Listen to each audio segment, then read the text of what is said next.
ဆယ်စုနှစ်လောက်ကရိုက်ခဲ့တဲ့ဓာတ်ပုံတွေကို AI နဲ့10မိနစ်အတွင်းမှာပြန်ကြည့်အောင်လုပ်လို့ရပါတယ်ကျွန်တော်ရဲ့ဖုန်းထဲမှာ ChatGPT ဆိုတဲ့ application တစ်ခုကိုသွင်းထားဖို့တော့လိုတယ်ပေါ့နော်တကယ်လို့ဖုန်းထဲမှာမသွင်းချင်ရင် browser မှာသွားပြီးတော့သုံးလို့ရပါတယ် Play Store ထဲမှာသွားပြီး download ဆွဲပါ ChatGPT တဲ့ကိုကျွန်တော်တစ်ချက်လောက်ဝင်ပေးလိုက်ပေါ့နော်ပြီးရင်ကျွန်တော်တို့ဒီအောက်ကအပေါင်းပုံစံလေးကိုတစ်ချက်လောက်နှိပ်ပေးလိုက်ပြီးရင်ဒီအောက်ကိုဆွဲချ create image ဆိုတာတစ်ချက်လောက်နှိပ်ပေးလိုက်ပေါ့နော် Okay ပြီးသွားပြီဆိုရင်ဒီနေရာမှာကျွန်တော်တို့ကြည်ချင်တဲ့ဓာတ်ပုံကိုပေါ့နော်တစ်ချက်လောက်ထည့်ပေးလိုက်ပေါ့နော်အရင်တော့ကဓာတ်ပုံတစ်ခုခုကိုထည့်ပေးလိုက်ပေါ့နော်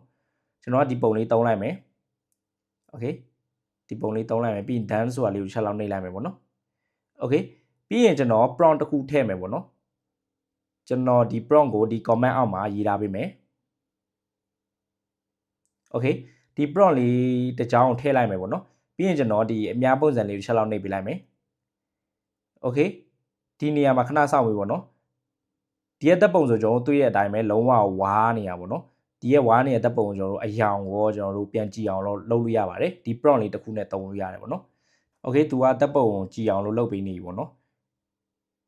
ဒါကတော့ရလာတဲ့ပုံပေါ့နော်ကျွန်တော်တို့ခုနကတပ်ပုံကိုပြန်သွားကြည့်မယ် Okay လုံးဝဝါးနေတယ်ပေါ့နော်ဒီမှာကြတော့ကျွန်တော်တို့အယောင်နဲ့လုံးဝပြည့်စုံတော့တာကိုတွေ့ရပါလိမ့်မယ်ဒါဆိုရင်အားလုံးပဲဆင်ပြေကြပါစေကျွန်တော်တို့နောက်ထပ်ဗီဒီယိုမှာပြန်တွေ့ကြမယ်နောက်ဗီဒီယိုအတွက် HMC1 ကို like follow နဲ့ subscribe လုပ်ထားလို့ရပါတယ်